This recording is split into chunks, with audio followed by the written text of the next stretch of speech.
ఉన్నటువంటి సుక్మా జిల్లాలో పోలీసులకు మావోయిస్టులకు మధ్య ఎన్కౌంటర్ అయితే చోటు చేసుకున్నట్టుగా తెలుస్తుంది. ఎన్కౌంటర్ లో పలువురు మావోయిస్టులు కూడా మృతి తెలుస్తుంది.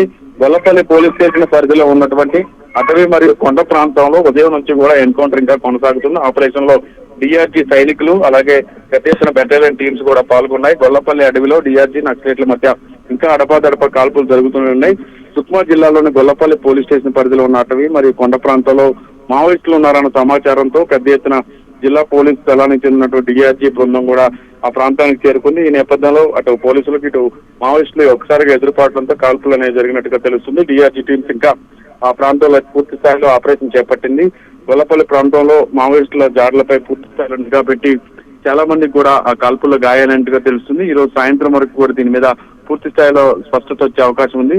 సుక్మా జిల్లాకు సంబంధించిన ఎస్పీ కిరణ్ చౌహాన్ ఆపరేషన్ ను పర్యవేక్షిస్తున్నారు. ఇప్పటికే ఎన్కౌంటర్ జరుగుతున్నట్టుగా ధృవీకరిస్తున్నారు. ఎన్కౌంటర్ లో 2 నుండి 3 నక్సలైట్లు కూడా మరణించినట్టుగా ప్రాథమికంగా సమాచారం అందుతుంది.